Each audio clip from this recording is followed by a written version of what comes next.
The courtroom was silent. Every camera was fixed on the empty defendant's seat that once belonged to Menglong, the actor whose mysterious death had already torn the internet apart. And yet, even in death, Menglong's voice echoed through the speakers, through evidence found on a USB drive, through testimonies that didn't add up, and through a confession that would shatter everything we thought we knew. This is not the end of the story. It's the trial of the century, one that connects hidden names, fake identities, and a chain of betrayal running deep through the entertainment world and into the shadows of the K-Multiverse. Welcome back to the K-Multiverse, where fiction meets reality and where every secret is just one frame away from the truth.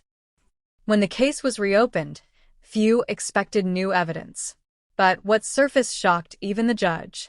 A sealed digital folder, labeled for the truth to breathe, was found among Menglong's belongings, encrypted, time-stamped just 2 days before his death.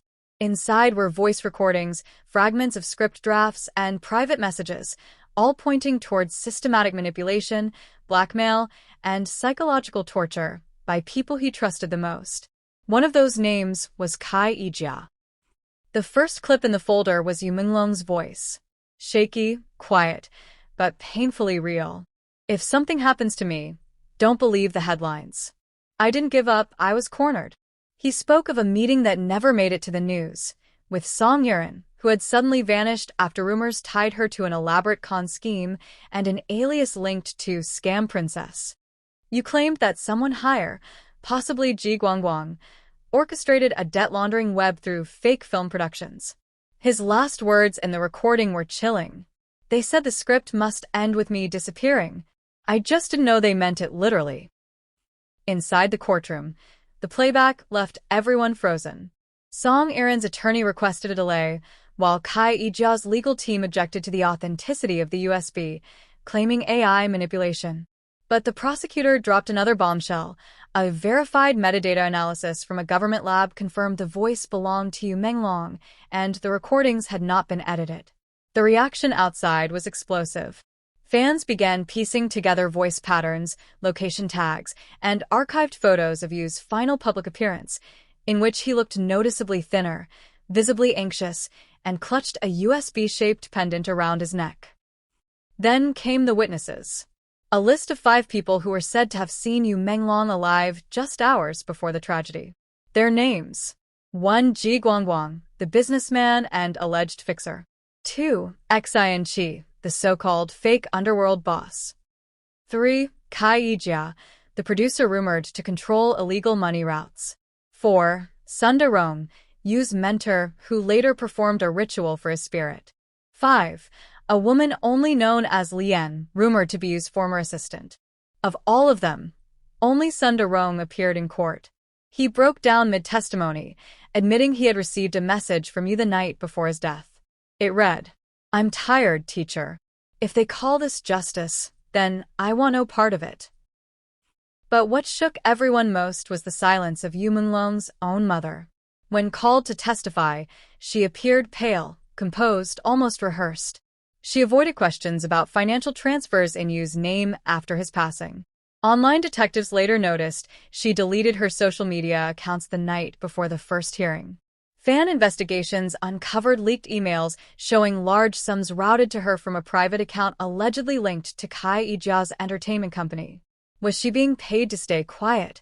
Or was she protecting something far darker? The mystery deepened when the court revealed one of Yu's final messages on the USB.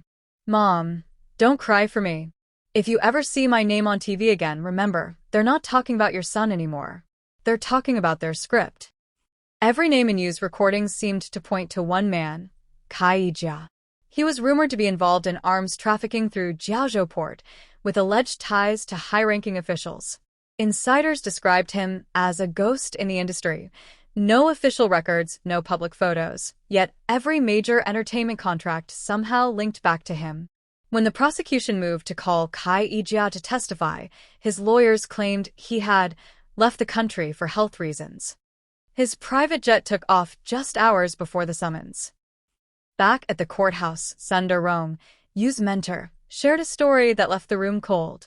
He said he dreamt of Yu standing on a dimly lit stage, whispering, "Teacher, the truth is written in my blood." But they'll only read it when the lights go out. That night, power flickered in the courthouse building for 11 minutes, a glitch that the official report called coincidental. But the footage of that blackout, replayed frame by frame, showed something chilling. Menglong's photo on the evidence board fell, landing exactly on top of Cai Yijia's. The court was adjourned indefinitely. The USB was locked away as state evidence.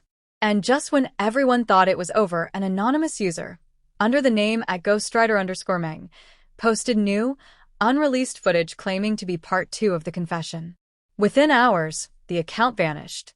But before it did, its final message read, "The court never ended. It only changed scenes." Every week, new layers of this story surface.